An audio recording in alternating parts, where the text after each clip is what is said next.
Ever wonder what really makes people tick?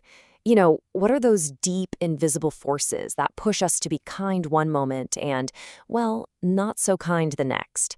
Today, we're digging into the psychology behind our actions, from the best of us to the worst of us. Let's get into it. This is the big one, right? It's the question that keeps us up at night, the one social psychology has been wrestling with for decades. Are we born good or evil? Or did the situations we find ourselves in end up rewriting our moral code for us? So to start figuring this out, our story begins not with a big evil act, but with a shocking lack of action. A real-life event that was so stunning, it forced us to look at the psychology of just standing by. Just listen to that quote for a second. I didn't want to get involved. It's chilling. It comes from the case of a young woman named Kitty Genovese, who was attacked in New York City back in 1964. And that simple, terrifying sentence became a symbol for a really disturbing discovery about human nature.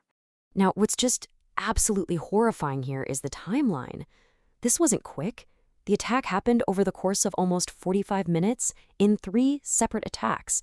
People heard things, people saw things, and yet it took that long for someone to officially call the police? The question is just, why? Well, the Kitty Genovese case literally gave us a name for it, the bystander effect.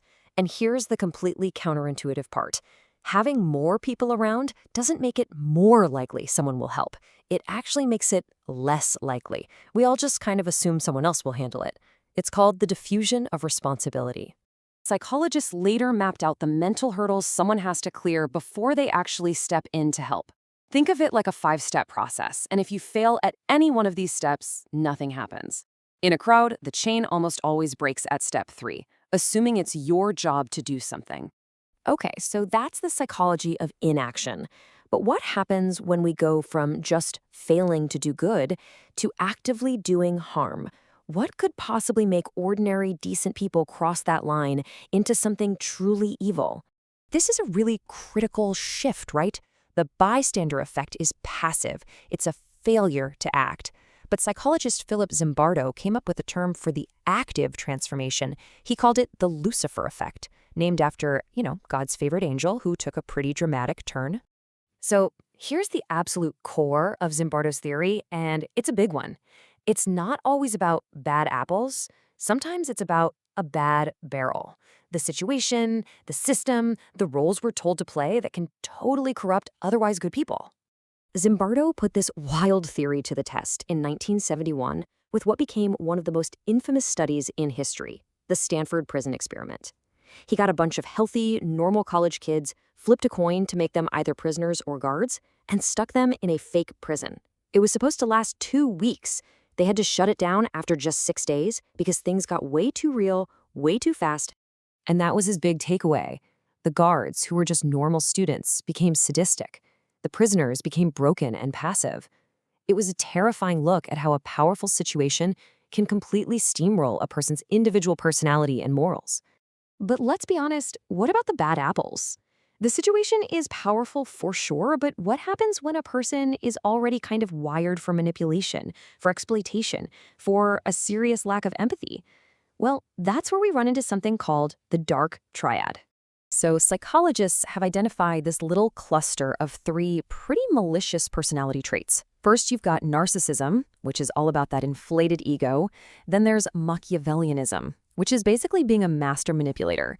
And finally, psychopathy, defined by a total lack of remorse or empathy. They're different, but they definitely hang out together. So it's one thing to have these traits, but how do they actually show up in the real world? Let's take a look at the playbook, the actual tactics these personalities use to control other people. A lot of times it kicks off with something called love bombing. And this isn't real affection. It's a calculated flood of attention and compliments to make you feel like you've met your one true soulmate. But its real goal? To get you hooked, fast. And that love bombing, it's just step 1 in a really nasty, predictable cycle. First, they idealize you. You're the most perfect person in the world. Then they start to devalue you, chipping away at who you are. And finally, when you're no longer useful to them, they discard you, often like you never mattered at all. One of the main tools they use to keep you in that cycle is gaslighting. This is where a manipulator will straight up deny reality. They'll say that never happened or you're just being crazy, all to make you doubt your own mind. It's an incredibly effective way to erode your sense of self. Now, it is so easy to sit here and think, I would never fall for any of that. But the truth is, we are all vulnerable. And not because we're weak, but because of the fundamental glitches that are hardwired into every single one of our brains. And this really gets to the heart of it. Our brains didn't evolve for the modern world. They evolved to take mental shortcuts to survive. We call these shortcuts cognitive biases.